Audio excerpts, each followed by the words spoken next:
Oke, assalamualaikum warahmatullahi wabarakatuh. Jumpa kembali dengan saya di Ahmad Sukari Channel. Kali ini saya akan membahas tentang pendidikan ya. Untuk pertama-tama saya ucapkan selamat untuk teman-teman yang sudah dinyatakan lulus dalam seleksi ASN P3K tahun 2022 ya. Mungkin teman-teman sekarang sedang harap-harap cemas kapan sih SK-nya turun ya. Untuk itu simak video ini, saya akan coba jelaskan tahapan atau alurnya. Oke.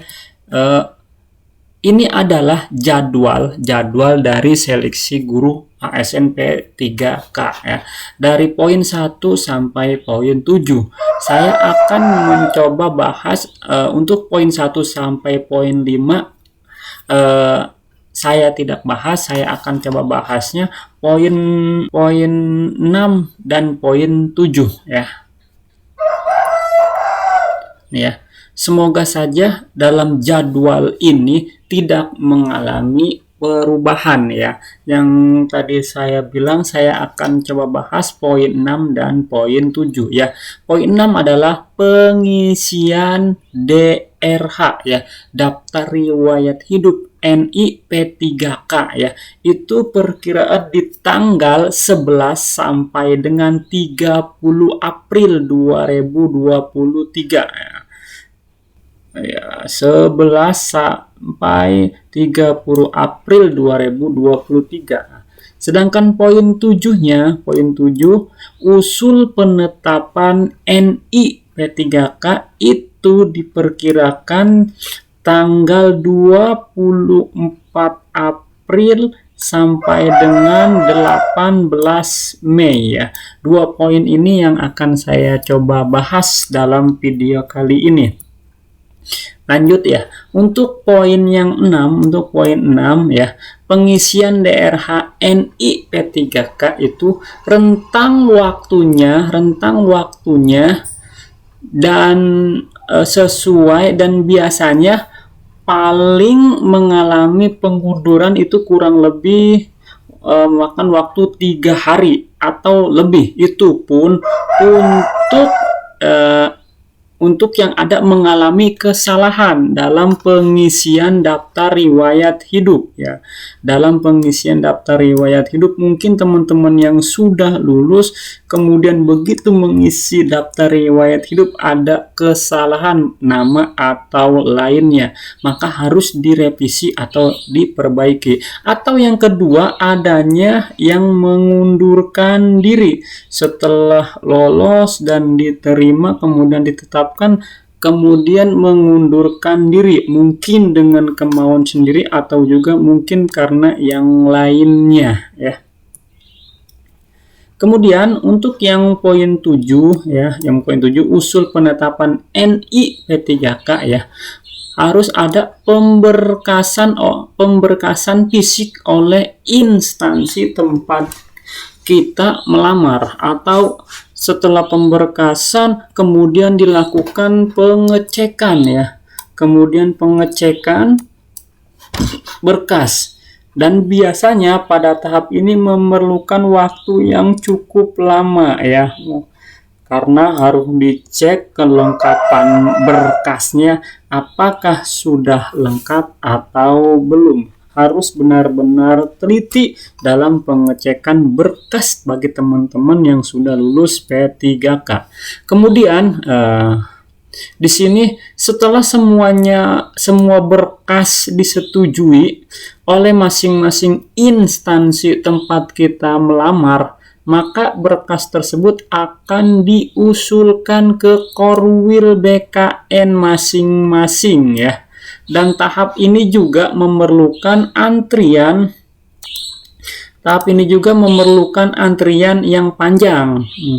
Karena instansi yang duluan menyerahkan ya, dari masing-masing instansi, apabila instansi lebih dulu menyerahkan hasil validasinya. Itulah yang duluan dibuatkan usul NIP3K ya, baru usul ya. Makanya setiap masing-masing mungkin ada yang sudah terbit atau ada yang belum, itu tergantung dari masing-masing dalam mengusulkan validasinya. Bagi yang lebih dulu mengusulkan validasinya, itulah yang duluan dibuatkan usul NIP3K-nya ya. Kemudian setelah menjadi SK, maka memerlukan tanda tangan, cap dari masing-masing PPK di setiap instansi yang biasanya disertai dengan tanda tangan elektronik berupa barcode. Nah, ini pun memerlukan waktu ya lumayan lah, harus mengejar tanda tangan, lain-lain sebagainya. Maka begitu SK sudah keluar, enggak langsung dibagikan ke teman-teman ya, harus memerlukan tanda tangan, cap, dan biasanya memerlukan barcode juga. Nah, setelah itu, setelah SK P3K sudah selesai, untuk membagikannya juga harus menunggu waktu yang benar-benar tepat agar tidak ada yang bentrok ya dari PPK masing-masing. Itu pun harus memerlukan waktu kapan mestinya SK ini dibagikan, memerlukan waktu yang benar-benar tepat. Oke, nah ketika sudah mungkin jadi SK-nya ya, jadi kalau kita melihat regulasi dan proses yang ada dan juga berdasarkan pembagian SK P3K sebelumnya, maka SK P3K bisa jadi dibagikan mulai, nah ini yang pertama, di sini ada 3 tahapan ya. Yang pertama akhir bulan Mei 2023. Kenapa? Karena biasanya untuk instansi yang cepat dalam menyerahkan usulan NIP3K-nya. Nah, untuk teman-teman instansinya yang lebih cepat, perkiraan di akhir bulan Mei itu sudah dibagikan SK-nya, itu yang paling cepat. Jika masing-masing instansi yang lebih dahulu mengusulkan untuk NIP3K-nya.